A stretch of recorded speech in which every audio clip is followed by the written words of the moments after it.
Many parents feed their children, buy for them expensive clothes, pay school fees for them, but they forget one important part, that is their mind.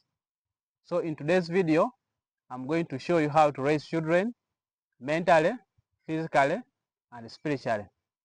But in today's video, I'm going to concentrate first on the mental aspect. So if you're a parent and you have forgotten this part, this video is good for you. If you want to be a parent at one moment, this video is good for you. Please watch until the end, and I know you shall learn a lot. So we are now looking at the mental development. So the mental development of a child is very important. And today we want to look at some of the things that you have to consider when you want your child to grow up mentally, because we are seeing a lot of children who are abusing substances, children are being left to their TV, and they end up getting spoiled. So in today's video, the first thing you have to learn is that children learn by observation and role model. So children imitate the behaviors of their parents.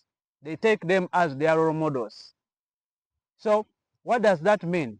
That as a parent, how are you behaving at home with your wife, with your husband? So the way you are behaving is how children are going to learn. So if you are that kind of parent who wants to teach the child by saying words, the children learn by observation. Okay, so for example, if you want to teach children dressing, that you want to dress in a decent way, then you as a parent, you have to put on decently. Then children will see mommy putting on a long skirt, will see mommy putting on a dress, will see mommy putting on good clothes. So even your girls will copy from you. But if they see you dressing in a way that is not pleasing, or putting on trousers or in a ways that are not pleasing, even your children are going to copy the same way, because they take you as their role, what? Their role model. Sometimes even when you are cooking, children learn by seeing how you cook. If you are going to put this, maybe say you are putting cooking oil, you are putting onions, you are putting this, they are also learning, they are seeing mommy what is doing. When they come to see when you are cooking, like for example, you are mingling, let's say posho, you are cooking rice, they will see how you are doing it. And by that, you will find also them when they are playing, they are also imitating what you are doing at home. So what we do at home matters a lot. If it is a home where there is fighting, you'll find that even children will start copying those behaviors of what? Of fighting. So it is very important for you as a parent, and you someone who is want to be a parent, that whatever you do at home, your children will be copying from what? From you. So one of the areas that we struggle with children, like children struggle with, is dressing, cooking, okay? How to speak, how to communicate. So if they see parents you are communicating well, your children also will be good communicators. And if they see mommy, how you cook food, children will also learn from you how to cook food. It is disappointing for your child to go into marriage when she doesn't know how to cook. Why? Because you as a mother, you have not given time to show those children how to cook. Because every time it's the house girl who is cooking, and they want to see mommy cooking. So you are the role model. Then another aspect under that is teach children how to brush. Okay, teach children that this is where we go. If you go to, this is the latrine, this is the toilet where we go and deposit our waste products. Okay, you need to wash your clothes. Those areas are very important for children, that even when they grow up, they'll start doing those things by themselves, how to take care of themselves. Okay, then there is another important part which you have lost in this current generation, is about storytelling and conversation. Okay, when we used to grow up, we could sit around the fireplace, and our parents could tell us stories, how the tribe came in. Some of them, like for my side, I'm a Gishu, so They'll tell us the first man, the first Gishu man, how he came and when he produced sons and the sun started separating. So when you do that, this is what we call concepts, mental concepts. For example, if you say, this is a pen, so this is a concept. You remember the child's brain is still developing. So when you say this is a pen, or in your local language, then that thing, a pen, enters the child's what? The child's brain. So storytelling is very important. It helps the child's brain to what? To develop. So let us share stories. Let us discuss choices. Like there are children who are able to understand. Say that today we are going to buy some, maybe you are going to buy some clothes for in the market. Which color do you prefer? Which one is good for you? You are trying to help them to think. So you are helping their brain to grow and also to have those kind of what? Of solutions. So let us share life stories, like how the experience you have gone through. So I went through such a kind of difficult time. This is when I got your mom, she was doing like this. Children will never forget that kind of story. And even from that story, you can tell them the lessons that we learned from there. Okay? So let us help our children learn, teach them some of the things. But some of those things they will learn from us. There are also where we used to have riddles. Okay? That long, long ago, okay, there was this and this. And now that thing grows in you and the child goes with that, with that concept. Then there is another thing that we have to teach under mental aspect is the emotional awareness. Okay? Let us teach our children how to realize or to recognize their emotions. Okay?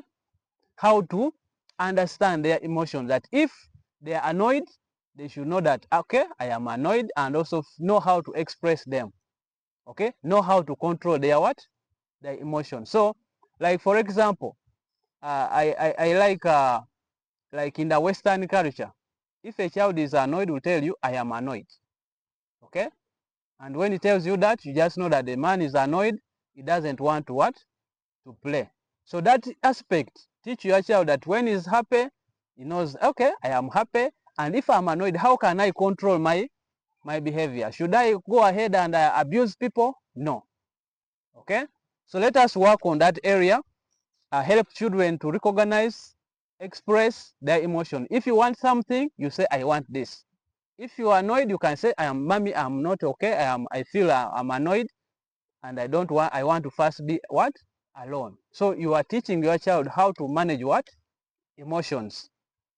Then another thing is about decision-making skills. Okay? Encourage your child to make choices. Okay?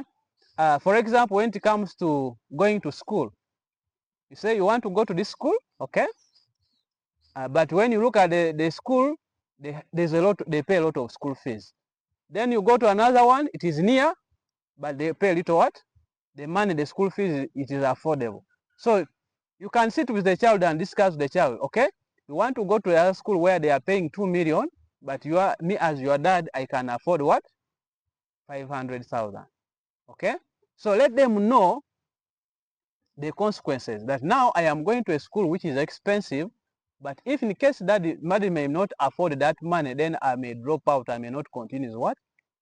With school, because that is so you are helping them to make decisions. So there is a problem, and here now they make a choice. Okay, let me not go to that school because dad and mommy will not able to pay school fees.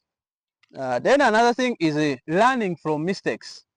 Okay, you know, children, every time they are doing these things in the house, and sometimes we are disciplining them, which is good.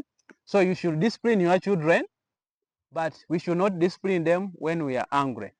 Okay, you should put your child down. God commands it that you should discipline your child when your child is still young. Don't wait for someone when he's an adult, then you start disciplining. You should do it when it's still early. Okay, as long as the child starts understanding this is wrong, this is right, that is when you start what? Disciplining. But now in the current generation that are even in school say don't discipline, don't do what? That is not the right way. The child should be disciplined And when you are disciplining the child, show them that this is correct. I'm disciplining you because you have done this and this. This is not what? This is not right. Then another thing is we call it positive reinforcement. Okay? If a child does something which is right, you reward good behaviors. Okay? If he does something wrong is when we discipline that child and we tell them, okay, this is not acceptable in what? In this place. So with that, you are training your child's mental health, mental development. Then another thing is setting boundaries. Okay? You set rules and boundaries. In a home, you need to have rules so that a child may know that if I break this, this is what I expect. And also when they grow up in the future, also they'll have what? Boundaries. So help children to understand limits. For example, each home has a different rule. By this time you can say, by 6 p.m. I need all the children at what? At home. So that is the rule. In the home, I don't want fighting. I don't want someone abusing what? One another. If you do that, you'll be disciplined. So those are the rules that you have set in a home. So we need to have rules at home. Then also, reading and educational activities. We need to read books to our children. We need to read for them the Bible. When you read that, for example, say in the beginning, God created this and this. That thing gets stuck in the what? In the child's mind and knows, okay, from the beginning, God created the world, and will never do that. So let us read to our children stories, read to them books that will help them to develop their mind. Then another thing, as I finalize, it is play and exploration. Let us allow our children to be like curious. Let us allow our children to be creative. That one is good for their what? For their brain. So thank you so much for listening. If you are new to this channel, I request you to subscribe because it motivates me to make more videos. So let us raise our children who are mentally healthy. Let us set boundaries, and it is good for their mental development, because children learn love from home. Without love, without them seeing you people loving each other at home, even the child will grow with an empty heart, will grow up with hatred because he doesn't know how to love. So as parents, yes, we have done so much feeding our children, but let us help our children to develop mentally by doing so many things that I've talked about: storytelling, reading for them books, setting boundaries, helping them to make choices. So thank you so much for watching this video. In the next video, I also teach about how to help to raise your child physically. Okay? So see you in my next video. If you are new to this channel, please subscribe because it motivates me to make more videos. Thank you so much.